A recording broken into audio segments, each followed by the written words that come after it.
Tudo bem, queridos alunos? Nós vamos para mais uma videoaula do Durkheim, parte 2.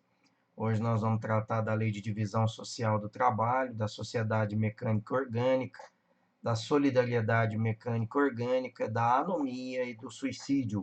Vamos lá, pessoal. A Lei de Divisão Social do Trabalho é exatamente aquela que o Durkheim vai dizer lei social do trabalho ou lei de divisão do trabalho social, né? É exatamente as várias modalidades de atividade que essa sociedade apresenta, né? Segundo Durkheim, então, o social é governado por essa lei, né, social do trabalho, ou por essa divisão da lei do trabalho social. E o resultado dela, né? O que vem a ser propriamente a divisão social do trabalho? São as várias atividades produtivas.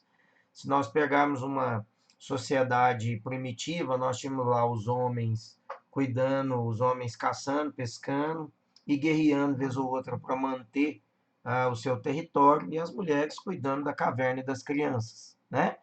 Se nós formos pegar já as sociedades aí capitalistas, nós já vamos ter várias atividades produtivas, né?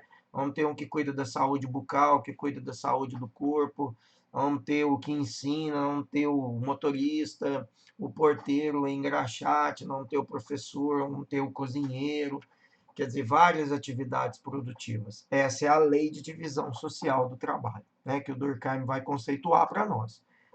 E qual que é o resultado dessa lei de divisão social do trabalho? O resultado dessa lei de divisão social do trabalho é exatamente o aumento da força produtiva, né? Quanto mais gente com atividades distintas produzindo, mais variedade não tem. Então, aumenta a produtividade. O aumento da habilidade, você vai ter mais pessoas produzindo coisas com atividades, habilidades e desenvolvimento e conhecimento diferentes, né? E isso é importante para a sociedade, porque quanto maior uma variedade de atividades produtivas, quer dizer que nós vamos ter também maiores inovações, nós vamos ter maior variedade daquilo que a gente possa aproveitar, procurar e se beneficiar, né? Terceiro, permite o rápido desenvolvimento intelectual e material das sociedades. Por quê? Quanto mais divisão social do trabalho, quer dizer que essa sociedade é menos mecânica, quer dizer que essa sociedade utiliza mais da racionalidade, da lógica, né, do processo de raciocínio crítico, e, portanto, ela tende a desenvolver intelectualidade, ela tende a ser menos conservadora, ela tende a desenvolver um modus operandi de modo a atender melhor e ter leituras críticas melhores. Isso é uma verdade? Não, lógico que não, porque nós vivemos num mundo que tem fake news, nós vivemos num mundo em que a mídia impera uma série de ideologias, nós vivemos num mundo em que rede social ganha eleição. Então, quer dizer, nós precisamos entender que, em tese, a sociedade em que tem uma divisão social do trabalho, ela deveria ser mais crítica, ela deveria ser mais autônoma, ela deveria ser mais humana, ela deveria usar mais da lei, ela deveria ser menos violenta, né? Mas necessariamente não quer dizer que 100% seja assim em razão, né, dos governantes, da mídia, das redes sociais e de tudo aquilo que vai impondo ideologias e comportamento, né?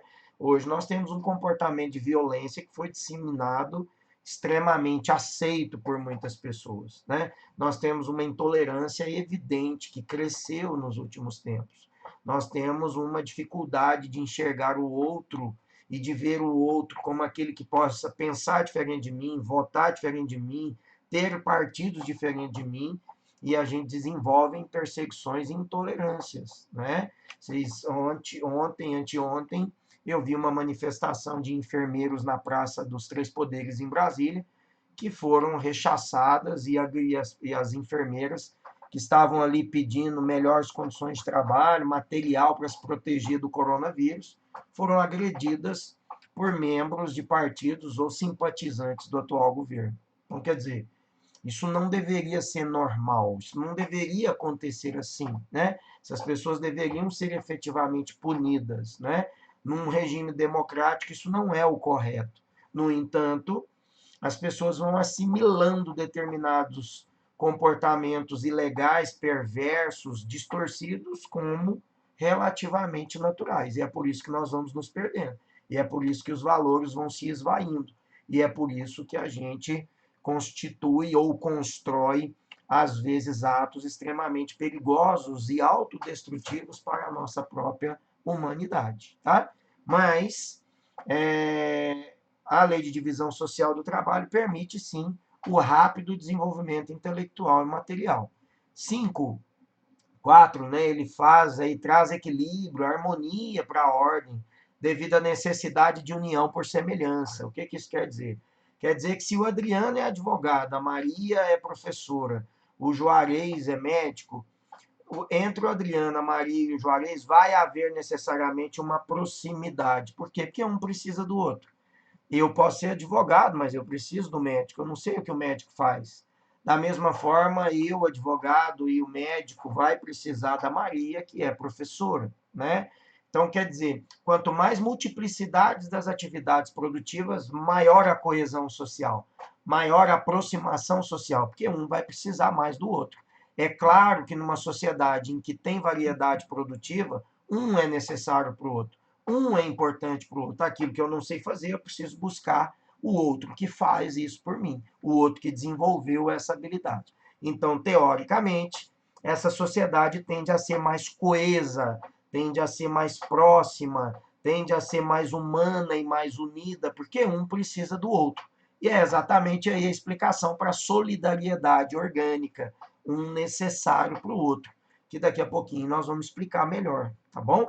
E o 5 provoca a solidariedade social, que é exatamente a solidariedade orgânica, aquela que vincula, aquela que mostra que um é preciso do outro, que um necessita do outro, é aquela que vai definir que um sem o outro não consegue ir a longe, né? Não consegue ir a longas distâncias, né? A sociedade lá primitiva, eles não tinham uma lei de divisão social do trabalho. O homem e a mulher, todos os homens faziam a mesma coisa, todas as mulheres faziam também. É por isso que essa sociedade levou tanto tempo a evoluir. É por isso que essa sociedade era muitas das vezes violenta. É por isso que essa sociedade era intolerante. É por isso que essa sociedade matava, né? A partir do momento em que essa sociedade vai evoluindo, que a lei social do trabalho, ou a lei de divisão social do trabalho vai proliferando uma série de atividades, vai multiplicando as atividades produtivas, essa sociedade tende a ser mais coesa, porque um é necessário para o outro. Um precisa do outro. Aquilo que eu faço, eu sei fazer e ofereço para o outro. O que eu não sei fazer, eu preciso que o outro me ofereça. É por isso que há coesão, é por isso que há solidariedade, e é por isso que o Durkheim cita esse item aqui para nós, tá?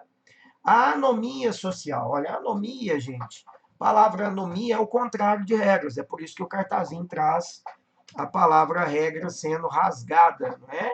Quer dizer, rasgar a regra é o quadro de anomia. A anomia se divide em duas, anomia social e anomia estatal.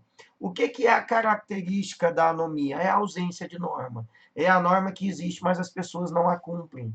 Então, a criminalidade, o banditismo, a corrupção, o estupro, tudo aquilo que é a prática criminosa, delituosa numa sociedade, é o quadro de anomia social, né? E qual que é a anomia estatal? Quando o Estado é caótico, quando o Estado não é cumpridor daquilo que é o seu papel, quando o Estado permite que o Estado paralelo, o crime organizado, tome conta dele, quando o Estado não ocupa o seu papel devido e não pune, e não educa e não cria mecanismos de controle, de igualdade, de desenvolvimento e de reciprocidade entre as pessoas. Um Estado caótico é um Estado violento, um Estado caótico é um Estado desigual. Um Estado caótico, ele permite saques, ele vai permitir violência, ele vai gerar uma situação como lá no passado, nas sociedades do período ali medieval, em que as pessoas invadiam a terra do outro, matavam, estupravam a família do outro e tomavam a propriedade privada dele. E ficava por isso mesmo, porque era normal. A partir do momento que surgiu o corpo de leis, a partir do momento que nós temos estatuído uma regra, e essa regra tem aqueles que são responsáveis por ver a validade delas e aplicar essa validade, punindo o que não cumprir a lei, a partir desse momento nós vamos ter uma sociedade que controla, uma sociedade que é legal, que tem uma referência no sistema jurídico legal. E essa sociedade, então, é mais coesa, essa sociedade ela é mais justa, ela é mais igualitária, ela tende a ser mais humana, apesar de ainda assim termos ocorrências de anomia social, né? A anomia, gente, é a ausência de norma. A norma existe, mas tem gente que não a cumpre. A norma existe, mas tem gente que não está nem aí para ela. E é por isso que a criminalidade aumenta.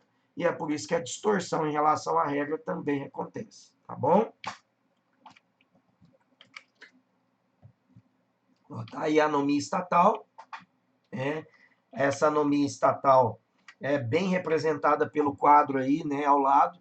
Você vê a desigualdade, a fome, a miséria, pessoas ali no lixão, catando no lixão, a mulher com o nenenzinho no colo e com mais um na barriga, exatamente porque não tiveram ali é, a educação, né, o planejamento familiar, o Estado foi ausente. Você vê que já tem ali 3 filhos com mais um na barriga e provavelmente vai ter mais 2 ou 3, né? E aí a gente vê quantas vezes as pessoas falam, mas também o pobre, além de ser pobre, ainda tem um monte de filho. Mas é exatamente aí, né, gente, que falta a educação, falta o planejamento, falta o papel do Estado e da própria comunidade em intervir nessas circunstâncias, em ir até esses locais e ensinar como que você evita filho, e ensinar que não se deve ter tantos filhos, e mostrar como pode fazer para utilizar um método contraceptivo. É o poder público que tem que garantir os anticoncepcionais para pessoas de baixa renda, para mulheres de baixa renda, né? É o poder público que tem que ensinar o planejamento familiar, é o poder público que tem que ser educativo e estar lado a lado dessas pessoas, porque esse é o papel do poder público. Ninguém nasce sabendo. Nós não podemos condenar o outro por desconhecer uma realidade, porque nunca teve oportunidade de frequentar bancos escolares, sobretudo de escolas particulares, que têm nível de aula e preparo adequado, né?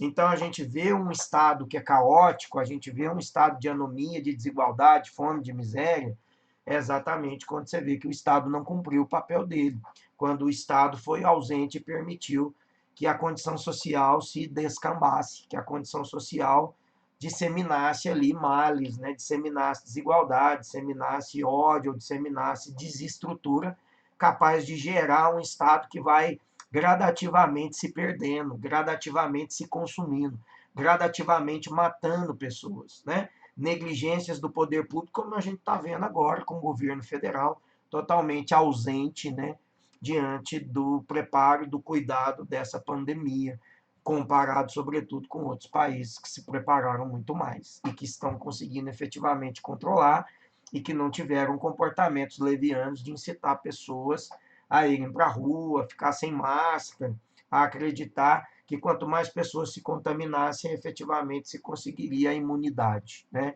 Como o governo federal tem defendido, né? Então, você vê presidentes da República como Donald Trump e o próprio presidente aqui no Brasil defender a cloroquina, o hidróxido de cloroquina, como medicamento que cura, inclusive, o coronavírus, né? Então, não são médicos, não são profissionais, não deveriam ter essa postura, principalmente em sendo presidentes, né? E, no entanto, fizeram. Então, esse mostra um estado caótico, né? Um estado que está em dissonância cognitiva, de raciocínio crítico, lógico, né? A ausência e organização do Estado em cumprir com seu papel, em efetivar aulas para os meninos das escolas públicas regulares que estão aí há 50 dias sem aula, né? Os alunos de escola particular estão tendo aula, videoaula, aulas remotas, aulas gravadas, aulas ao vivo, através de plataformas eficientes, né? E eu estou aqui fazendo o meu papel como educador junto de vocês, né? Nós temos a alegria e o privilégio de poder ter esse espaço e essa condição de continuarmos as nossas aulas através desse mecanismo. Mas nós temos aí centenas de milhares, milhões de alunos que estão sem aula há mais de 50 dias e que devem continuar nessa condição aí por mais 2, 3 meses até, né? Porque nós não temos previsão nenhuma de quando vão poder retornar para as aulas presenciais. E tudo isso mostra um Estado negligente, um Estado que cuidou mais de uns do que de outros, um Estado que abandonou determinados grupos sociais. Porque se não tivesse abandonado, todas as crianças da rede pública estariam tendo aula normalmente. O que mostra que eles não tiveram acesso, o que mostra que eles não têm a mesma condição que a grande maioria dos outros alunos que têm internet, que têm aparelhos, que têm veículos, que têm essa condição de continuar a aula, né, através do processo remoto, né? E isso é lamentável, isso demonstra que o Estado, então, é caótico, que o Estado não cumpriu com esse seu papel, tá? Isso demonstra a anomia estatal, tá bom? A consciência coletiva, gente, ela foi dita ali agora há pouco, né, no conceito de fato social. A consciência coletiva e a consciência individual são dois tipos de consciência.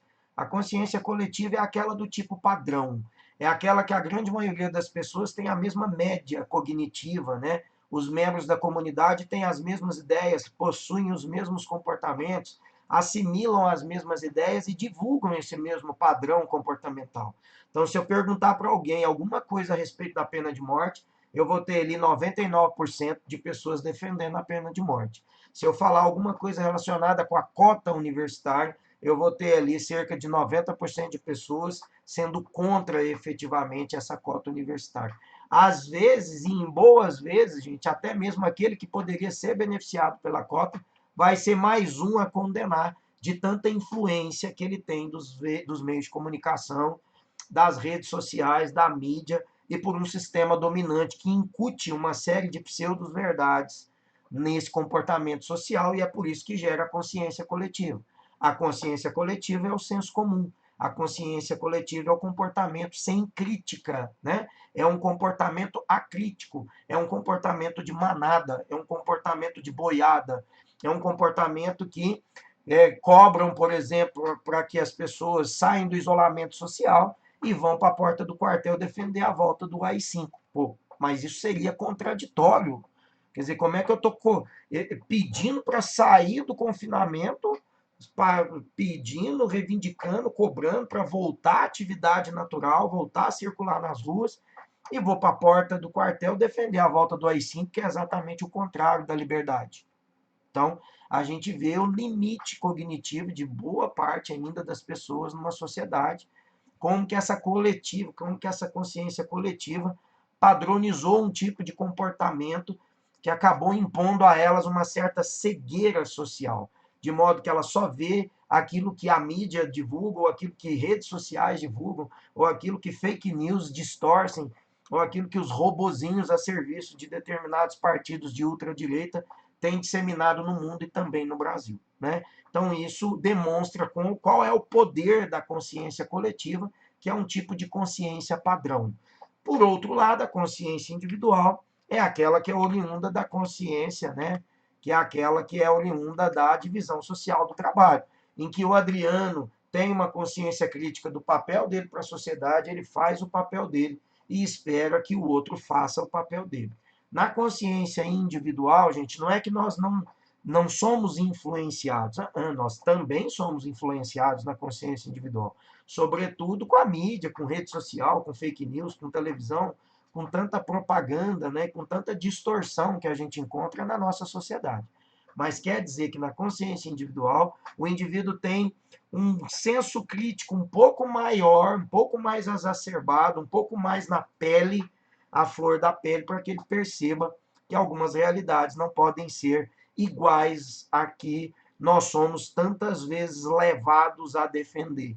Nós somos tantas vezes levados como manada a seguir, né? Como boiada a assumir. Não é. A consciência individual é o mínimo senso crítico, capaz de não permitir ou capaz de impedir que eu entre nesse processo de manada totalmente cego e que eu vou agindo com brutalidade, com insanidade, gerando prejuízos para todo o grupo social e para mim mesmo, como a gente vê repetidas vezes acontecer lá fora, mas principalmente aqui no Brasil, né? A sociedade coletiva, né? Essa sociedade coletiva, ela, nós vamos dizer que envolve quase que completamente a moralidade, a mentalidade do indivíduo, né? Nessa sociedade em que a gente vive na coletividade, nós temos sociedades primitivas que pensavam comum, que pensavam igual, a ideia que elas tinham da violência era uma só, a ideia que elas têm de trabalho é uma só, a ideia que elas têm de família é uma só, e é exatamente essa pouca variedade dos conceitos e das ideias é que formam uma consciência do tipo padrão. Quanto mais variedades de conceitos, quanto mais variedades de ideia, quanto mais variedades de concepções, sobretudo política, econômica, social, religiosa, mais saudável vai ser essa sociedade, porque ela vai conseguir olhar com maior amplitude os vários modelos e não vai seguir como boiada, né, igual o cavalo a tapa da carroça, né, que fica com aquela tapa que só vê um foco, que só vê a frente, que não olha nas relações bilaterais, não vê os outros lados, não vê o outro lado da questão. Simplesmente defende aquele valor que foi incutido na cabeça dela, defende aquilo de maneira cega, sem levar em conta outras verdades, até mesmo a própria ciência, né, gente? Eu tenho visto gente com comportamento de manada desfazendo da própria pesquisa, da própria ciência, de quem estudou há tantos anos, efetivamente, para realizar um cuidado, um tratamento, uma profilaxia, né? Então, à medida que a sociedade se torna mais complexa, gente, é natural que a lei de divisão social do trabalho aconteça, né? As sociedades primitivas, o homem caçava e pescava, a mulher cuidava da caverna e das crianças. Nas sociedades atuais, nas sociedades capitalistas ou pré-capitalistas para frente, nós já tivemos uma variedade das atividades produtivas e, portanto, uma proliferação de várias atividades, de várias condutas, né? De atividades que são distintas e que ajudaram a variar, né? A melhorar, a aumentar a produtividade, a fazer com que a sociedade tivesse uma consciência mais sã, uma consciência mais lúcida, né? Deixou de ter o mesmo comportamento, de seguir o mesmo padrão rígido, né, conservador, para avaliar acontecimentos sociais e para condenar pessoas. Por que se linchava uma mulher na sociedade judaica? Por que se lincha um pivete que é pego furtando uma bolsa no centro de uma grande cidade, como nós já tivemos aqui algumas vezes no Brasil? Exatamente pelo pensamento, né, coletivo, por essa ideia massiva que vem sendo vendida, né, pela mídia, pelas redes sociais, de violência e de controle de violência, né? Então a sociedade se torna conservadora demais, a sociedade perde um pouquinho do seu bom senso, a sociedade vai perdendo a sua lucidez e vai assumindo um comportamento de manada, um comportamento de rolo compressor que passa em cima de todo aquele que dispõe ou que se indispõe, que passa em cima daquele que é contrário a você, né? Que passa em cima daquele que se coloca numa posição contrária àquela que você está defendendo, né? A ponto de pessoas que defendem o atual governo ir para a praça espancar a enfermeira que está lá pedindo máscara, álcool gel e IPI, né, material de proteção para se proteger dentro dos hospitais para tratar as pessoas com coronavírus, né? E, no entanto, você tem lá gente agredindo essas enfermeiras na praça em pleno regime democrático, o que, para mim, é um total absurdo, né? Então, a sociedade mecânica e orgânica, gente. A sociedade mecânica é essa, do tipo primitivo, do homem lá de Neandertal, o homem da caverna, em que os homens caçavam e pescavam, as mulheres cuidavam da caverna e das crianças. Na sociedade mecânica, gente, não havia divisão social do trabalho. Na sociedade mecânica, eles eram conservadores. Na sociedade mecânica, eles defendem o controle de violência com mais violência, né?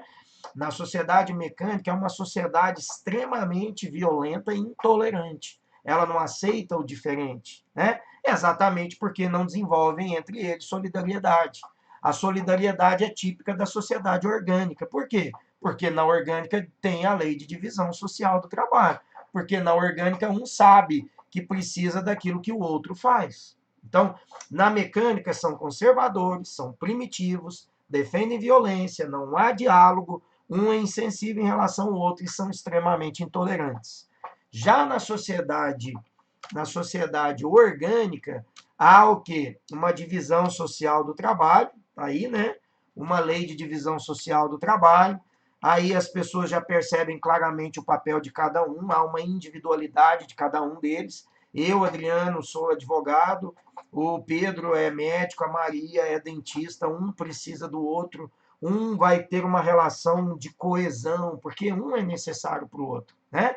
Um precisa daquilo que o outro faz. Então, na sociedade mecânica, ela é uma sociedade que tem diálogo, é uma sociedade que, ao invés de matar, é uma sociedade que vai julgar, é uma sociedade que vai permitir que o Poder Judiciário possa observar os dois lados e aplicar uma sentença. É uma sociedade que não vai ser condescendente com violência, com lei de talião, como cortar a mão, cortar a língua, né? Como a gente tinha em medidas, né, em períodos violentos de intolerância em que se cortava membros das pessoas, né? Hoje nós não temos gente defendendo o mesmo modelo, né? Hoje nós não temos gente defendendo essa mesma ideia. Então, quer dizer, alguma coisa está errada nesse conjunto social. A coesão, em algum momento, se perdeu, né?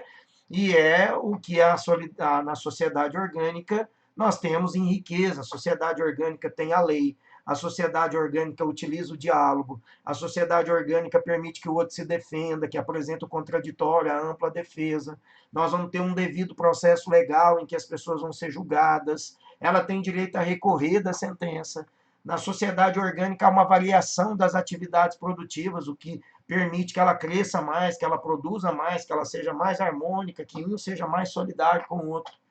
Na sociedade orgânica nós vamos ter uma medida que vai ser uma medida do diálogo, da educação e da presença, ao invés da gente ficar incitando o tempo todo o comportamento de violência, comportamento de intolerância, comportamento homofóbico, comportamento machista, misógino. E isso é um típico de uma sociedade primitiva conservadora, tá? Então, o Durkheim, quando ele fala disso, ele vai dizer a lei de divisão social do trabalho é então o grande responsável por fazer essa migração da sociedade mecânica para a sociedade orgânica. Então, o que fez a evolução da mecânica para a orgânica? A lei de divisão social do trabalho. Numa sociedade como na mecânica, em que nós não temos a proliferação das funções sociais, em que o homem caça e pesca, a mulher cuida da caverna e da criança, um não é importante para o outro.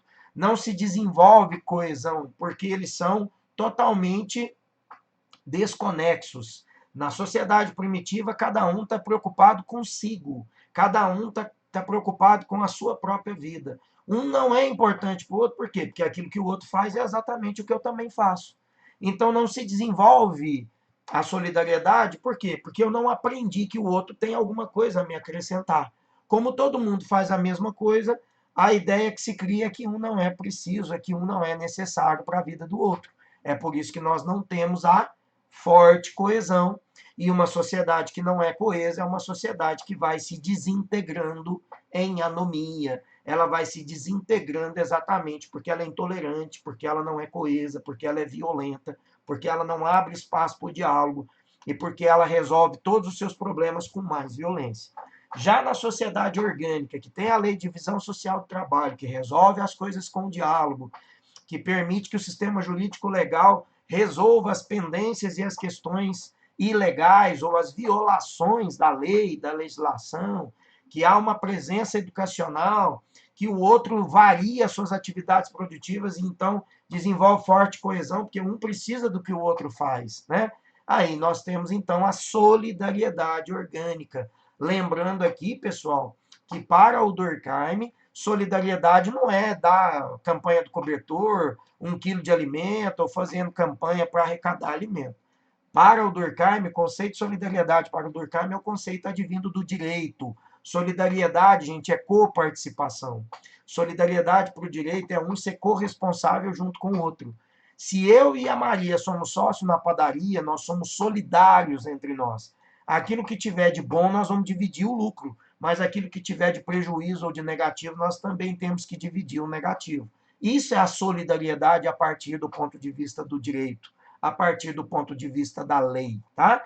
Então, quando a gente vê, assim, que uma empresa, o grupo societário dela, ela tem responsabilidade limitada, né? Quando eu vejo que na constituição empresarial daquela empresa é limitada, quer dizer que cada dono tem uma cota limitada à quantidade do seu número de cota, né?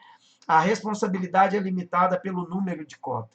Já na solidariedade, na sociedade anônima, numa empresa anônima, numa empresa que tem uma modalidade jurídica, uma personalidade jurídica ilimitada, todos são solidários, né? Então, vão partir os lucros, mas também vão partir os prejuízos. E isso é o conceito de solidariedade a partir do ponto de vista do direito, tá bom? Então, a solidariedade orgânica indica que as pessoas são coesas, que as pessoas são solidárias, que as pessoas têm forte vínculo, que uma vai ajudar a outra, elas vão se aproximar exatamente pela diferença que elas têm, elas se aproximam. Eu preciso do dentista, eu preciso do pedreiro, eu preciso do cozinheiro, eu preciso do professor, o professor precisa do advogado, o professor precisa do engenheiro, o professor precisa da polícia, porque precisa do delegado. Então, a forte coesão, porque um precisa do outro, precisa daquilo que eu não faço, eu preciso daquele outro que faz, tá?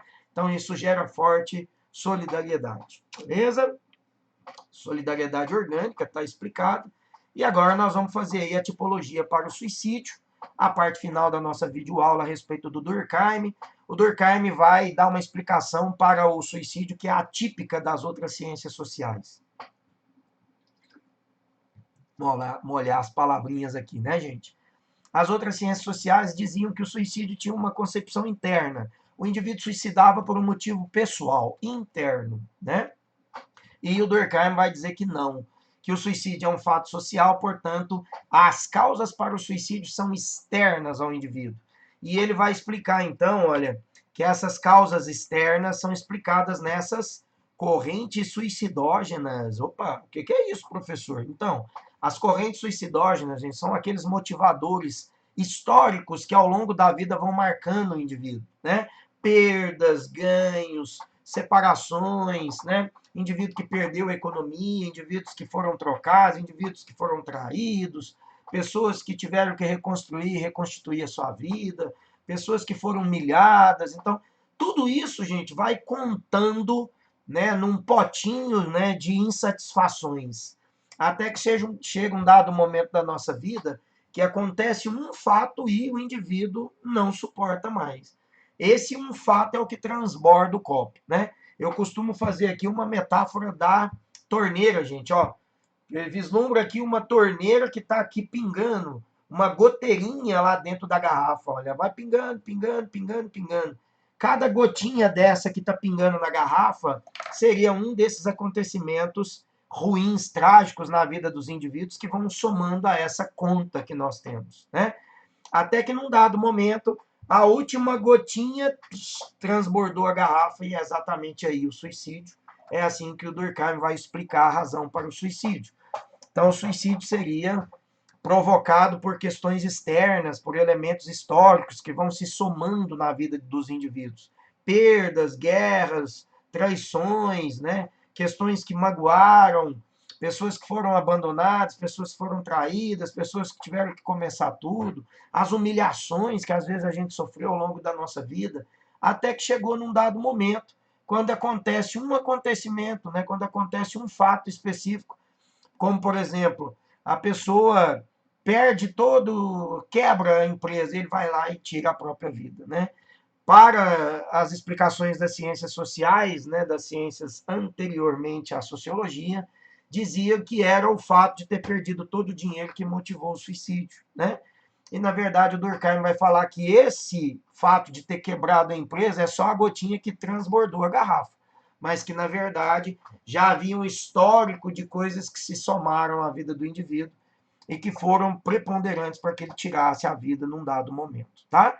O Durkheim, então, vai dizer que o suicídio se divide em três: suicídio egoísta, suicídio anômico e suicídio altruísta. O suicídio egoísta é aquele que o próprio nome fala. O indivíduo está tão desvinculado do grupo social que ele só pensa nele. Ele está tão desvinculado, ele não tem coesão com o grupo social, com a família, está tão dissociado que ele pensou nele. Então, quando acontece um elemento trágico como ele ser traído, ou ele perder todo o dinheiro na empresa, ele vai lá e se mata porque ele pensou só nele, ele pensou no momento em que ele estava vivendo.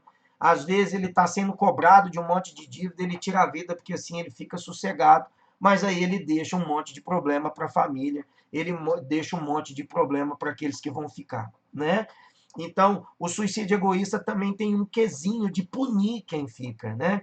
Então, quando algumas vezes a gente vê alguém que ouve uma história assim, a mãe do fulano foi lá, chamou a atenção pesada dele, porque ele estava na farra, ele não estudava, ele perdeu pela terceira vez o ano, foi lá, chamou a atenção dele, e o indivíduo foi lá e se matou. E deixou uma carta para a mãe, falando um monte de coisa para a mãe, né? Então, no suicídio egoísta, há um sentido de querer punir quem fica. Há um sentido de pensar só em si e deixar uma punição para aquele que ficou. Esse é o suicídio egoísta.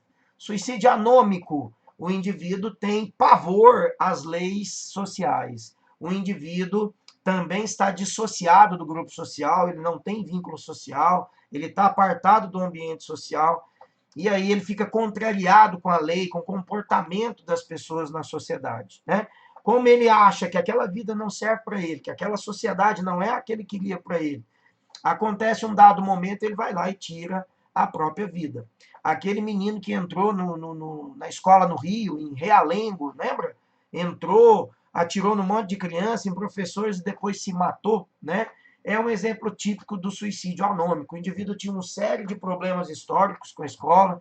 Lá naquela escola ele tinha sido vítima de abuso. Ali as meninas zombavam dele. Lá ele ganhou apelidinhos e era chamado de homossexual, de gay e tal.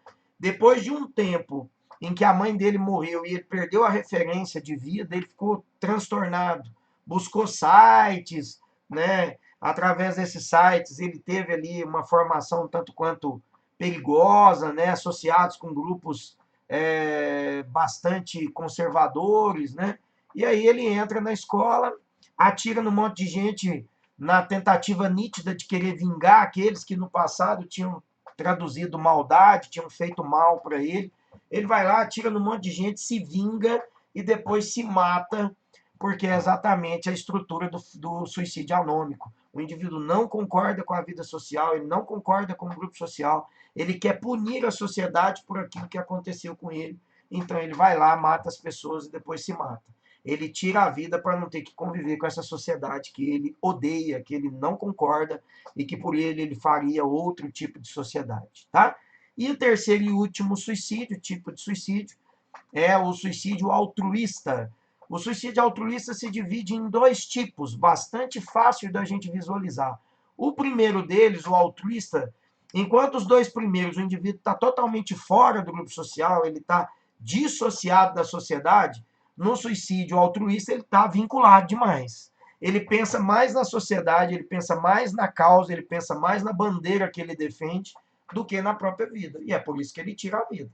Então é o caso do Getúlio Vargas, que se matou para virar Marte, se matou para salvar a humanidade, né?